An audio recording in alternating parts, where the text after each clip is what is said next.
Buenas noches a todos, distinguida mesa de honor.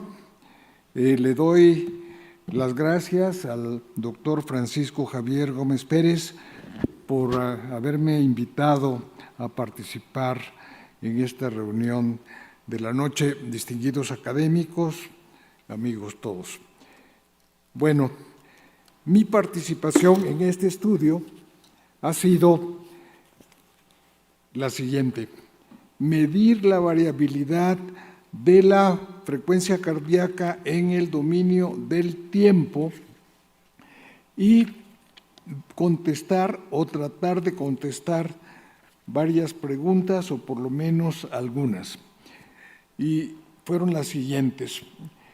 Y la primera: si la variabilidad de la frecuencia cardíaca está perdida o disminuida en pacientes con síndrome metabólico y diabetes mellitus tipo 1. 2.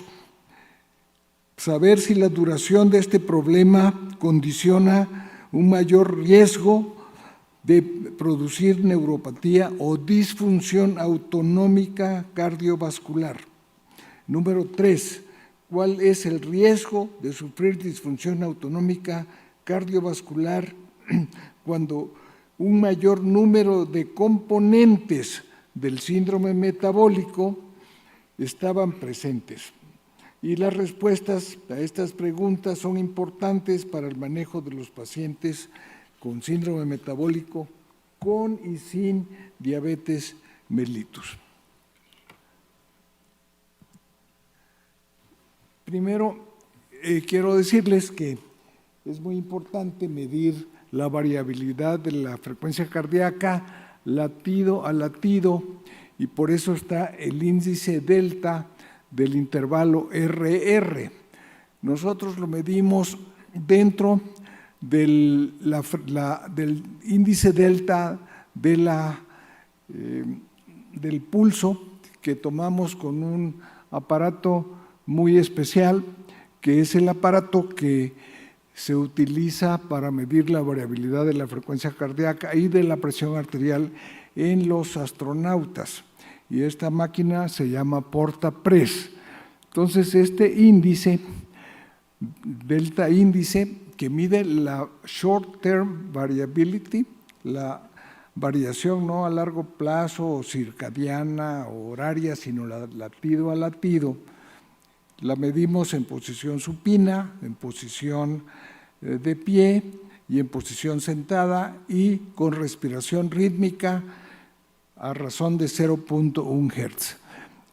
La primera pregunta es si tenía componente 1, 2, 3 o 4 componentes del síndrome metabólico, ¿cuál era el deterioro de la frecuencia cardíaca en reposo? Se puede medir la variabilidad de la frecuencia cardíaca en reposo, de pie, durante respiración rítmica, durante la maniobra de Valsalva, etc. También se puede medir la variabilidad de la presión arterial. Ustedes saben que tanto la presión arterial como la frecuencia cardíaca varían circadianamente. Esa es una variabilidad a mayor largo plazo. Esta que nosotros medimos es una variabilidad a corto plazo.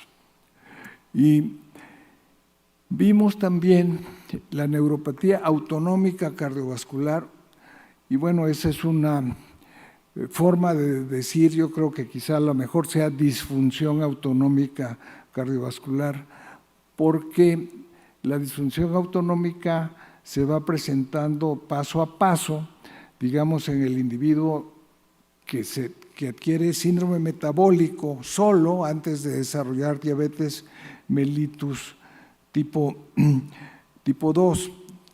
Por ejemplo, no estamos hablando de eso ahora.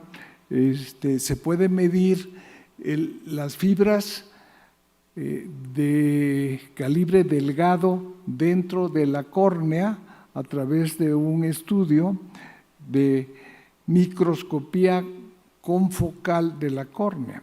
Entonces, uno puede ver directamente el número de fibras nerviosas delgadas del organismo. Y eso se hizo ahí. También medimos para medir la neuropatía periférica en general, la sudoración por otro método y aparte por la respuesta simpática de la piel. Bueno, el número de fibras que se observaron en la córnea no estaba disminuida, pero la longitud de las fibras sí estaba disminuida.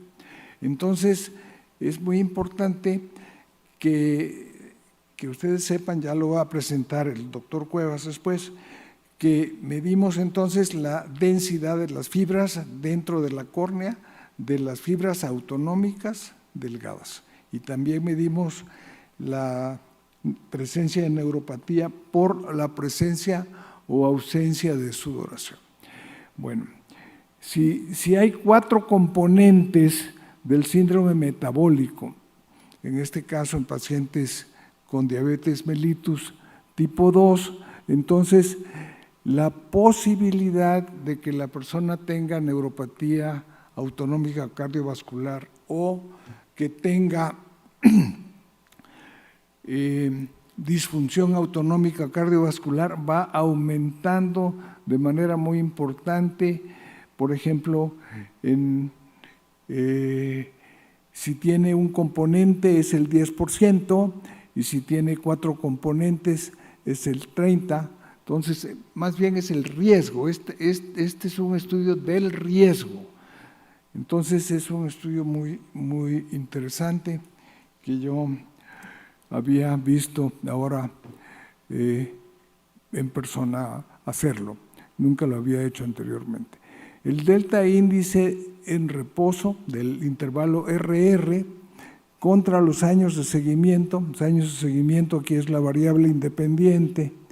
Y el cambio del intervalo RR, que es el que está como variable dependiente, pues vimos de manera muy clara que conforme progresa la enfermedad en el tiempo, el índice delta se va disminuyendo. Claro está que entre mayor variabilidad haya, mayor diferencia en el tiempo hay entre cada latido, y luego esta diferencia se va perdiendo hasta que el ritmo cardíaco se hace fijo. Entonces, primero, cuando se pierde la inervación cardiovagal, el corazón se hace taquicárdico, es la fase inicial del síndrome metabólico de otro tipo. Cuando ya se perdió la inervación cardiovagal y cardiosimpática, entonces ya el número de latidos que tienen menos de 50 milisegundos de diferencia ya es mucho. Entonces, realmente la conclusión es muy simple: a mayor número de componentes de síndrome metabólico y duración de la enfermedad, existe mayor riesgo de neuropatía autonómica cardiovascular. Entonces, esta información es muy importante para el manejo de esta enfermedad. Muchas gracias.